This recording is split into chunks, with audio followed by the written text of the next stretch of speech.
बड़ी खबर आपको बता दें, केंद्रीय स्वास्थ्य मंत्री डॉक्टर हर्षवर्धन ने पहली बार स्वीकार किया है कि भारत कोविड-19 के कम्युनिटी ट्रांसमिशन का गवाह बन चुका है।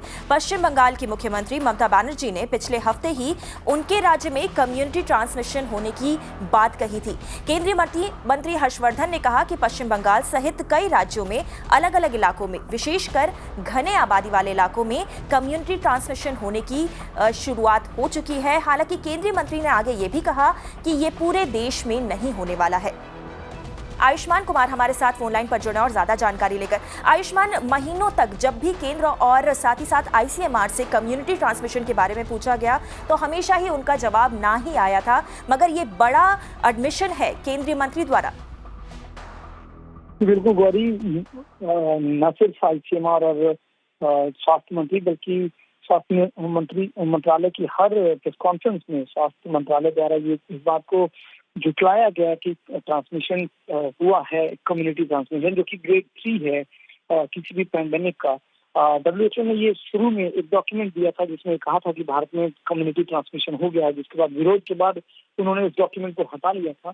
मगर अभी की मौजूदा स्थिति में अगर आप देखें तो ममता बनर्जी के राज्य में ये बताया गया है कि कम्युनिटी ट्रांसमिशन हो गया। इससे पहले पिनरई विजयन ने भी ये बात कही थी, दिल्ली के स्वास्थ्य मंत्री सत्येंद्र जैन ने ये बात कही थी, मगर केंद्र ने ये नहीं माना था। कल पहली बार स्वास्थ्य मंत्री ने ये माना कि कुछ हिस्सों में देश के कम्युनिटी ट्रांसमिशन हो गया है, यानी कि जो इन्फेक्शन का सोर्स है वो कहाँ से है और किन लोगों को कहाँ से कोविड हो रहा है इसकी जानकारी नहीं हो पा रही है। ऐसे में जो व्यवस्था है उसे और ज्यादा चाक चौबंद करने की हिदायत दी गई स्टेट को, मगर एक बड़ा एडमिशन जैसा आपने कहा, एक बड़ी बात कही है स्वास्थ्य मंत्री ने। हालांकि ये बात भी साफ की है कि इसका असर पूरे देश में नहीं देखने को मिलेगा, क्योंकि अब जो कोविड की दर है वो भारत में घटती हुई नजर आ रही है प्रतिदिन। जी, और साथ ही आयुष्मान, थोड़ा और सरल शब्दों में अगर आप हमारे दर्शकों को समझा सके कि आखिर कम्युनिटी ट्रांसमिशन होता क्यों है, क्या होता है, और साथ ही साथ चूंकि अब देश में त्योहारों की शुरुआत होने वाली है, ऐसे में अगर केंद्र ये स्वीकार कर रहा है कि कुछ इलाकों में कम्युनिटी ट्रांसमिशन शुरू हो गया है, तो क्या ये और भी खतरे की घंटी है? गौरी, किसी भी महामारी जैसे कि ग्लोबल पैंडेमिक और एपिडेमिक की बात होती है तो उसके 3 चरण होते हैं। पहले चरण में वो बाहर से या किसी एक सोर्स से इन्फेक्शन एक सोसाइटी में पहुंचता है, दूसरे चरण में लोगों के बीच में लोगों से फैलता है, और तीसरे चरण में ये कहाँ किसी का फैलाव इतना ज्यादा हो जाता है, ये इतनी ज्यादा मात्रा में लोगों के ये इन्फेक्शन लोगों के शरीर में होता है कि कितने लोगों तक पहुंचता है उसके सोर्स की आइडेंटिफिकेशन करना इंटीग्रेटेड डिजीज सर्विलेंस प्रोग्राम के तहत थोड़ा मुश्किल हो जाता है, और इस स्टेज को हम कम्युनिटी ट्रांसमिशन मानते हैं। हालांकि ऐसे कई तथ्य सामने आए थे जब स्टेट्स ने ये बात कही थी कि उनके यहाँ ट्रांसमिशन हो रहा है और केंद्र ने उसे गलत करार दिया था।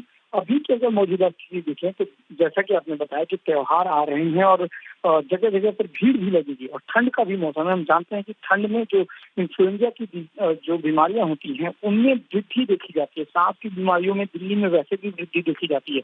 ऐसे में बहुत अहम है लोगों को सोशल डिस्टेंसिंग, मास्क और हैंड सैनिटाइजेशन टूल का इस्तेमाल करना, ताकि अगर वो संक्रमण के चपेट में भी आए या संक्रमण के आसपास भी पहुंचे तो उनके पास उनकी व्यवस्था जो हो वो परिपूर्ण हो, ताकि उन्हें संक्रमित होने से बचाया जा सके। हालांकि मौजूदा स्थिति में सरकार की एक पैनल की रिपोर्ट भी सामने आई गई जिसमें कहा गया है कि त्योहार कहीं न कहीं एक रिस्क को जरूर करते हैं, लेकिन लोगों को हिदायत दी गई है कि वो अपने आप में ये सावधानी बरतें, मास्क पहने और सोशल डिस्टेंसिंग नॉर्म्स का पालन करें।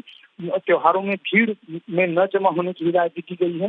बहुत अहम होगा कि सरकार इसे कैसे मैनेज करती है, क्योंकि अभी भी आप बाजारों में भीड़ देख सकते हैं। बिल्कुल बिल्कुल, शुक्रिया आयुष्मान इस पूरी जानकारी के लिए।